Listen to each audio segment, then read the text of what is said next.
आदाब अर्ज़ है एडीएन उर्दू खबरनामे में आपका खैर मकदम। नाजरीन, मैं हूं मसरत पटेल। खबरों के सिलसिले को आगे बढ़ाने से पहले आइए एक नज़र डालते हैं आज की सुर्खियों पर। ब्रेक दी चेन में पाबंदियों का शिकंजा मजीद हुआ सख्त। वबा से मुतासिर दूसरे रमजान में पहली बार रोजेदारों को मिली इफ्तार खरीदने की सहूलत। वैक्सीन की किल्लत से कारपोरेशन के मेगा वैक्सीनेशन मिशन पर लगा ब्रेक। बीवी पर जुल्म करने वाला सब इंस्पेक्टर और माशूका लेडीज कांस्टेबल मुलाजिमत से मुअत्तल। और शहर में बेतहाशा बढ़ी रेमडेसिविर इंजेक्शन की मांग। जिला कलेक्टर ने जारी किए खुसूसी अहकामात। जिले में कंट्रोल रूम का कयाम। अब खबरें तफसील से। ब्रेक दी चेन में पाबंदियों का शिकंजा कसते हुए जिला कलेक्टर ने लाजमी अशिया के कारोबार सुबह 6 घंटे जारी रखने की इजाज़त दी, जबकि रोज़ादारों को इफ्तार की खरीदी के लिए शाम में 3 घंटे कारोबार खुला रखने की इजाज़त दी गई है। कोरोना वबा की चेन को तोड़ने के लिए जिला इंतजामिया बार बार लाए अमल में तब्दीली कर रहा है। 14 अप्रैल की रात ब्रेक दी चेन के निफाज के बाद शहरियान की सहूलत के लिए जो ढील दी गई थी उसे खत्म करके अब पाबंदियों का शिकंजा मजीद सख्त कर दिया गया। आदत के मुताबिक गुज़श्ता रात देर गए जिला कलेक्टर सुनील चौहान ने अचानक ये ऐलान किया, जिसके मुताबिक लाजमी अशिया जैसे सब्जी किराना दुकानों को सिर्फ सुबह 7 से दोपहर 1 बजे तक खुला रखने की इजाज़त दी गई। इसके अलावा रोजेदारों की सहूलत के लिए शाम 5 बजे से इफ्तार की चीजों की खरीदारी के लिए कारोबार को इजाजत दी गई। आज दोपहर 1 बजे जैसे ही ढील का वक्त खत्म हुआ, पुलिस के जवान सड़कों पर उतर आए। उन्होंने मंडियों और दुकानों को बंद करा दिया, जिसके बाद पूरे शहर में सन्नाटा फैल गया और सड़कों पर सिर्फ पुलिस के जवान और लाजमी खिदमत पर मामूर अफराद की नकल व हरकत जारी रही। माननीय कलेक्टर साहेब नवीन आदेशानुसार 7 से 1च्या दरम्यान फक्त भाजी विक्री, फळ विक्रेते आणि किराणा दुकान चालू राहील। 1च्या नंतर कोणतेही दुकान उघडे राहणार नाही। फक्त मेडिकल स्टोर आणि दवाखाने वगळता सगळे दुकाने बंद करायची आहेत। 1च्या नंतर जर कोणाचं दुकान उघडताना जर दिसलं किंवा भाजी विक्री किंवा इतर करताना जर दिसले तर त्यांच्यावर 188 भादवीनुसार गुन्हा दाखल करण्यात येईल। कृपया 1 वाजेच्या नंतर कोणीही दुकान चालू ठेवणार नाही याची सर्वांनी नोंद घ्यायची आहे। तसे आढळून आल्यास स्ट्रिक्टली कारवाई करण्यात येईल याची नोंद घ्यायची है अपन सर्वांनी।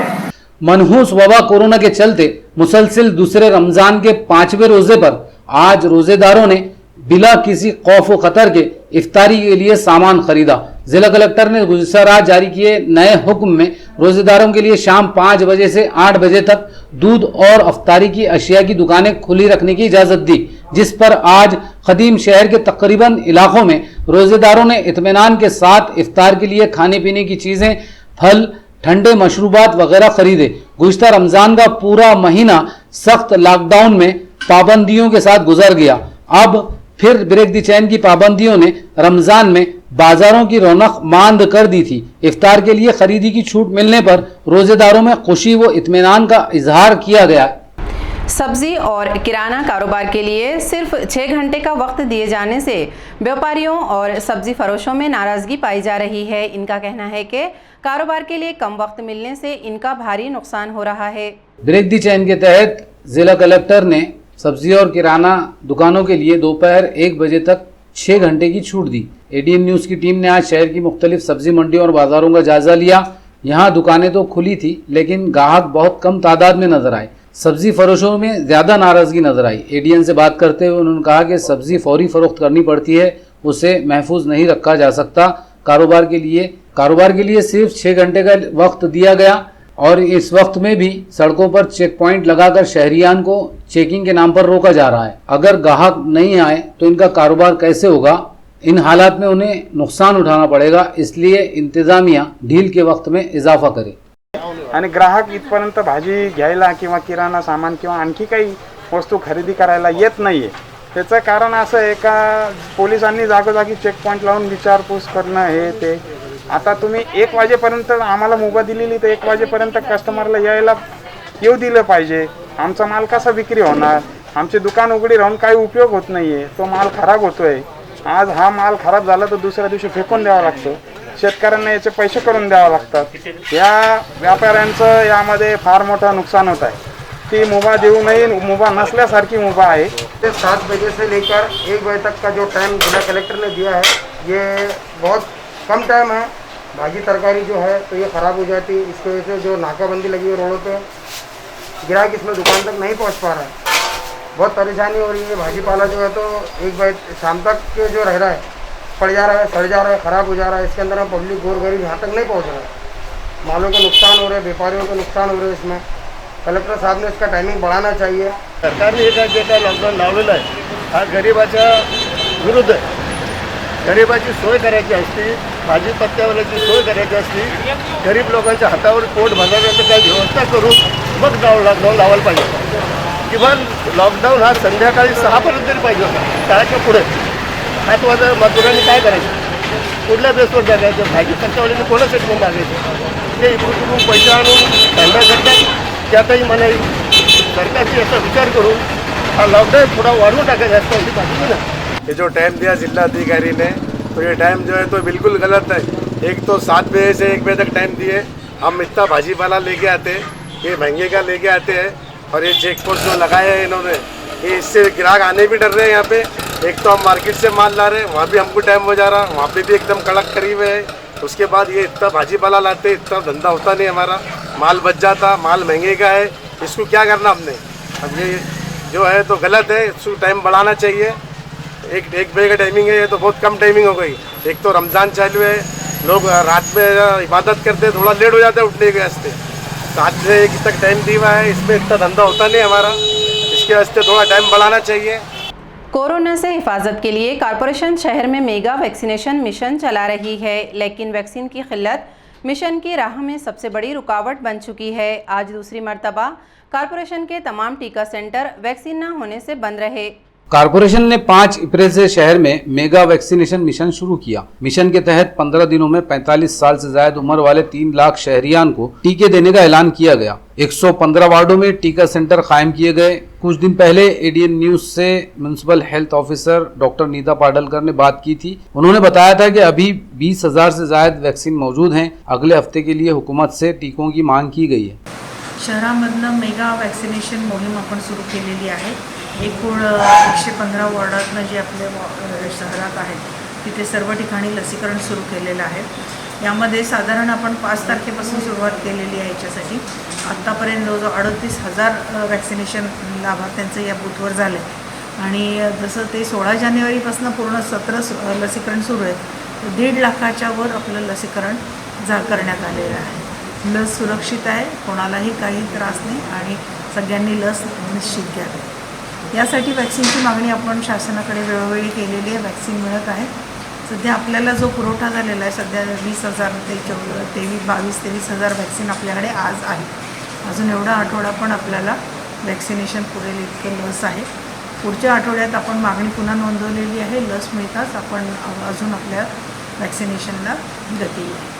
हफ्ता खत्म होते होते वैक्सीन भी खत्म हो गए और अब मेगा मिशन पर ब्रेक लग चुका है. कारपोरेशन ने 15 दिनों में 3 लाख टीके लगाने का मंसूबा बनाया था, लेकिन मिशन के 10 दिनों में सिर्फ 38,000 टीके लगाए गए. मिशन के तय वक्त में अब सिर्फ 2 दिन बाकी हैं. वैक्सीन की किल्लत और मिशन की रफ्तार से ऐसा लगता है कि 3 लाख शहरियान को टीका लगाने के लिए तकरीबन 4 महीने का वक्त लगेगा. आज दिन भर शहर के तमाम टीका सेंटरों पर सन्नाटा छाया रहा.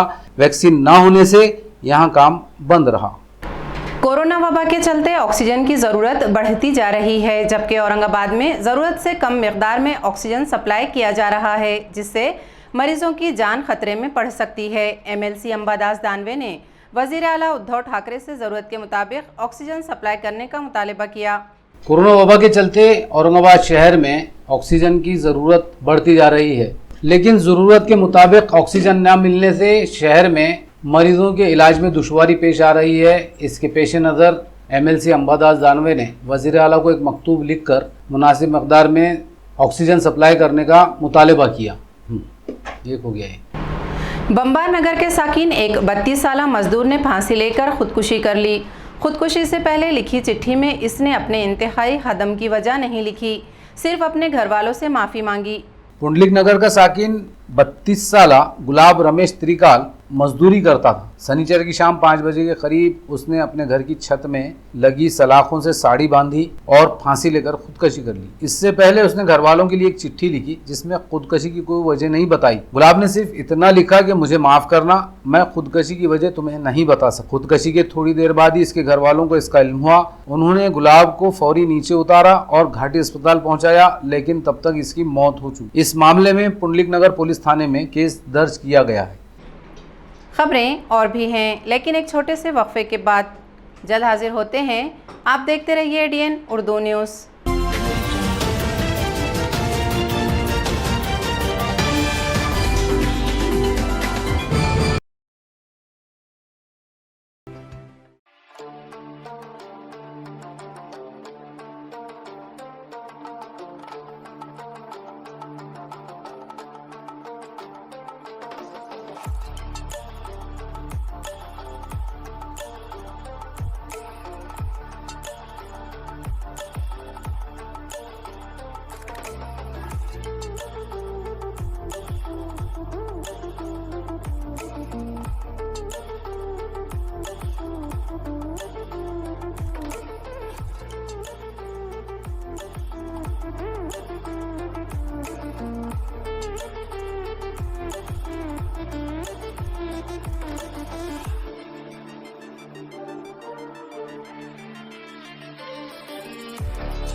वक्फे के बाद आपका दोबारा इस्तकबाल है।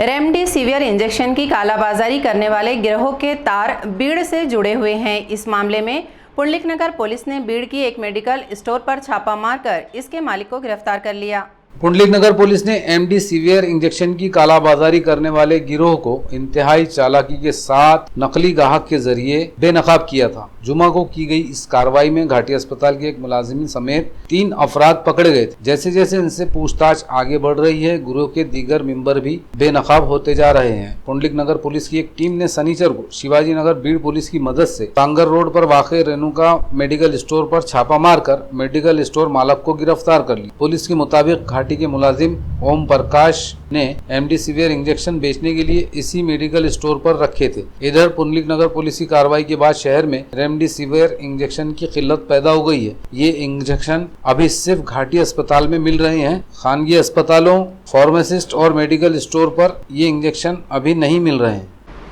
रेमडेसिविर इंजेक्शन की शदीद किल्लत और कालाबाजारी के चलते जिला कलेक्टर सुनील चौहान ने रहनुमा हिदायत जारी की। निजी अस्पतालों को हिदायत की गई कि वो इंतहाई ज़रूरी मरीजों को ये इंजेक्शन लगाएं। इंजेक्शन का स्टॉक लिमिटेड है, हर एक को ये इंजेक्शन देना मुमकिन नहीं।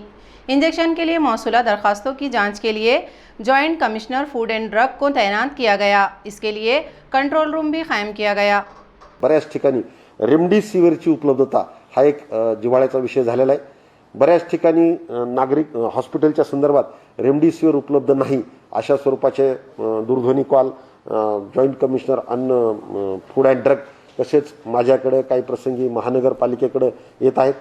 म्हणून माझी सगळ्या प्रायव्हेट हॉस्पिटलच्या डॉक्टरांना विनंती आहे की रेमडेसिविरच्या बाबतीत कोविडच्या प्रोटोकॉलमध्ये जो प्रोटोकॉल घालून दिलेला आहे की when to administer the remdesivir injection, याच्या संदर्भात डिटेल गाईडलाईन आपल्याला दिलेल्या आहेत. त्याचं पालन करून आपण पेशंटचा ट्रीटमेंटचा प्रोटोकॉल करावा. परंतु हे देत असताना पुन्हा रिपीट करतो की ते फार काटकसरीने, माझ्याकडेही हा स्टॉक लिमिटेड आहे, त्याच्यामुळं कुणालाही रेमडेसिवीर उपलब्ध होईल अशी शक्यता नाही. म्हणून आपण आपल्याकडच्या पेशंटचं वर्गवारी करावी. ज्याला रेमडेसिवीरची अत्यंतिक आवश्यकता आहे अशी मागणी जर माझ्याकडे केली, नक्कीच हे उसनवार पद्धतीने उपलब्ध केलं जाईल. आणि रेमडेसिवीर देणे ह्या प्रकारासाठी मी जिल्हाधिकारी कार्यालयामध्ये म्हणजे ॲप्लिकेशन घेण्यासाठी 24/7 एक मदत कक्ष निर्माण केलेला आहे. आणि हे सगळे आलेले ॲप्लिकेशन याची छाननी joint commissioner for and drug Shri Kale आणि त्यांच्या टीममार्फत केली जाईल. आणि ह्या सगळ्यांना गव्हर्नमेंट मेडिकल कॉलेजच्या स्टोअरमधून, मेडिसिन स्टोअरमधून तिथून तुम्हाला रेमडेसिवीरची उपलब्धता केली जाईल. त्याच्यामुळं ज्यांनी ॲप्लिकेशन केले त्याची पडताळणी करून जितकं आवश्यक आहे त्या प्रमाणात रेमडेसिवीर दिलं जाईल. ही एक विनंती आपल्याला या माध्यमातून करायची. आणि पुन्हा एकदा सगळ्यांनी डिस्ट्रिक्ट ॲडमिनिस्ट्रेशनला जे सहकार्य दिले तसंच सहकार्य द्या, कारण आपल्याला अजूनही 1 मेपर्यंत याच पद्धतीने, याच स्वयंशिस्तीने काम करायचं आहे. आता मोठ्या प्रमाणात आम्ही पोलीस बंदोबस्त शहरात लावलेला आहे. मी सांगितल्याप्रमाणे आमच्या टीम्स रस्त्यावर असणार आहेत. ह्या टीम्सला सहकार्य करा. तुम्ही जर सहकार्य केलं तर, तुम्हीच जर म्हणले की आम्हीच आमचे पोलीस अशी जर नागरिकांनी भूमिका घेतली तर नक्कीच माझ्या पोलीस यंत्रणेवरचा ताण कमी होईल आणि आपलं शहर सुरक्षित राहण्यामध्ये मदत होईल. धन्यवाद. बीवी पर जुल्म व ज्यादती करने वाले सब इंस्पेक्टर और इसकी माशूका लेडीज कांस्टेबल को देही पुलिस ने मुलाजिमत से मुअत्तल कर दिया। मजलूमा की शिकायत पर गुज़िश्ता रोज़ वेदांत नगर पुलिस थाने में इन दोनों के खिलाफ FIR दर्ज की गई। स्नेहा नगर गवर्नमेंट क्वार्टर्स की साकिन वैशाली दुग्धन ने वेदांत नगर पुलिस थाने में शिकायत दी थी कि इसके शौहर सब इंस्पेक्टर शैलेश जोगदंड और देही ट्रैफिक पुलिस की कांस्टेबल लिव इन रिलेशनशिप में रहते हैं। इसी बात के तनाजे पर दोनों ने इसके घर में घुसकर सामान की तोड़फोड़ की, इसके साथ मारपीट की और उसे घर में कैद कर दिया। इस शिकायत पर वेदांत नगर पुलिस थाने में FIR दर्ज की गई, जबकि इधर महकमा देही पुलिस ने सख्त कदम उठाते हुए सब इंस्पेक्टर शैलेश और इसकी माशूका कांस्टेबल को मुलाजिमत से फौरी तौर पर मुअत्तल कर दिया। Sub inspector Shailesh Devgaon Rangari police थाने में तैनात था। रांजनगांव में जुए के 2 अड्डों पर छापा मारकर पुलिस ने 11 जुआरियों को रंगे हाथों गिरफ्तार कर लिया। इनके कब्जे से 1,17,000 रुपये से ज्यादा का माल जब्त किया गया। MIDC वाड़ूद पुलिस को यह खबर मिली थी कि रांजनगांव में देवीदास बेंद्रे के मकान और अंबादास काठोड़े की दुकान में जुए के अड्डे जारी हैं। असिस्टेंट इंस्पेक्टर राहुल रोड़े की रहनुमाई में police Naik Syed Shakeel, constable Imran Pathan, Anil Kharat, MB Vikhankar, VR Nikam और पुलिस ड्राइवर VS पवार वगैरह ने दोनों अड्डों पर बैक वक्त छापा मारा। इस वक्त यहाँ 11 जुआरी जुआ खेल रहे थे, जिनमें बाबा साहेब डोंगरे, अविनाश कलाल, सुखराम सावते, भाऊ साहेब ठोकड़, संतोष सावड़े, राहुल जाधव, भाऊ साहेब नलावड़े, माधव बिराजदार, संगमेश मालगे, माधव साकरे और अशोक हिंगोले शामिल हैं। इन जुआरियों के खिलाफ जुआ एक्ट के अलावा हुक्म इम्तना की खिलाफ वर्जी और वबाई अमराज कानून के तहत केस दर्ज किया गया है। कर्फ्यू और सख्त पाबंदियों के बावजूद शहर में मंशियात का कारोबार जारी है। क्राइम ब्रांच पुलिस ने हर्षनगर में एक मकान पर छापा मारकर भारी मिकदार में गांजा बरामद किया। इस मामले में एक जराइम पेशा नौजवान को गिरफ्तार किया गया है। क्राइम ब्रांच पुलिस को खुफिया इत्तला मिली थी कि हर्षनगर के एक मकान में भारी मिकदार में गांजा लाया गया है, जो थैले में भरा हुआ था। जिस वक्त मकान पर छापा मारा गया, यहाँ गांजे के छोटे पैकेट बनाए जा रहे थे। पुलिस ने यहाँ से मोबाइल और 21 किलो गांजा समेत 1,20,000 रुपए का माल जब्त किया। इस मामले में सचिन चंद्रकांत थिरीभवन को गिरफ्तार किया गया, जो आदि मुजरिम बताया जाता है। इसके खिलाफ सिटी चौक पुलिस थाने में केस दर्ज किया गया। ये कार्रवाई क्राइम ब्रांच पुलिस के assistant inspector Ajab Singh Jarwal, ASI Shaikh, head constable Shivaji Zine, Rajendra Sadunke, Vijay Pimpde वगैरह ने अंजाम दी। म्यूनिसिपल इंतजामिया CSR फंड से ऑक्सीजन कॉन्सेंट्रेटर खरीदेगी। कोरोना मरीज के जिस्म में ऑक्सीजन कम होने पर कॉन्सेंट्रेटर के जरिए ऑक्सीजन पहुंचाई जाती है। ये कॉन्सेंट्रेटर कॉरपोरेशन के कोविड सेंटर में नस्ब किए जाएंगे। कोरोना वबा के चलते कॉरपोरेशन के कोविड सेंटर्स में ऑक्सीजन की जरूरत महसूस की जा रही है। किसी मरीज के जिस्म में अचानक ऑक्सीजन कम होने पर उसे ऑक्सीजन कॉन्सेंट्रेटर के जरिए 5 से 7 लीटर ऑक्सीजन दी जा सकती है। कॉरपोरेशन ने CSR फंड की मदद से 100 ऑक्सीजन कॉन्सेंट्रेटर खरीदने का फैसला किया, जो कॉरपोरेशन के कोविड सेंटर्स में रखे जाएंगे, जिससे कॉरपोरेशन के 4 बड़े कोविड सेंटर्स में 1000 मरीजों को ऑक्सीजन दी जा सकेगी। सुदर्शन नगर वार्ड में कोरोना की वबा तेजी से फैल रही है। वार्ड में वबा के असरात को रोकने के लिए यहां शिवसेना के लीडर और इनके कारकुनान ने खुद आगे बढ़कर जरासीमकश दवाओं का छिड़काव किया। सुदर्शन नगर वार्ड में कोरोना तेजी से फैल रहा है, जिसकी वजह से यहाँ बड़ी तादाद में लोग इसकी लपेट में आ रहे हैं। इस सूरत हाल में शिवसेना के लीडर रमेश इधाटे की जानिब से पूरे वार्ड में जरासीमकश दवाओं का छिड़काव किया गया। इसी तरह वार्ड के साकिनीन का टेम्परेचर भी चेक किया जा रहा है। इस मुहिम में रमेश इधाटे के हमरा राजेश पाटिल, ज्ञानेश्वर शेड़के, मनीष कांबड़े, किरण खरे, ऋषिकेश जोशी, अमित देशमुख, मंगेश शिंदे, शुभम पाटिल, सागर पाले, गणेश गंडे, सागर देवमाली, राजेंद्र दाते पाटिल वगैरह ने ताउन पेश किया। खबरें खत्म करने से पहले आइए एक बार फिर नजर डालते हैं आज की सुर्खियों पर। ब्रेक दी चेन में पाबंदियों का शिकंजा मजीद हुआ सख्त। वबा से मुतासिर दूसरे रमजान में पहली बार रोजेदारों को मिली इफ्तार खरीदने की सहूलत। वैक्सीन की किल्लत से कारपोरेशन के मेगा वैक्सीनेशन मिशन पर लगा ब्रेक। बीवी पर जुल्म करने वाला सब इंस्पेक्टर और माशूका लेडीज कांस्टेबल मुलाजिमत से मुअत्तल। और शहर में बेतहाशा बढ़ी रेमडेसिविर इंजेक्शन की मांग। जिला कलेक्टर ने जारी किए खुसूसी अहकामात। जिले में कंट्रोल रूम का क़याम। इसी के साथ ADN उर्दू खबरनामा अब यहीं ख़त्म होता है। कल फिर होगी मुलाकात कुछ और ख़बरों के साथ। तब तक इसी के साथ ADN उर्दू खबरनामा अब यहीं ख़त्म होता है। कल फिर होगी मुलाकात कुछ और ख़बरों के साथ। तब तक अपना ख्याल रखिए और देखते रहिए ADN उर्दू न्यूज़, आवाज़ हर दिल की।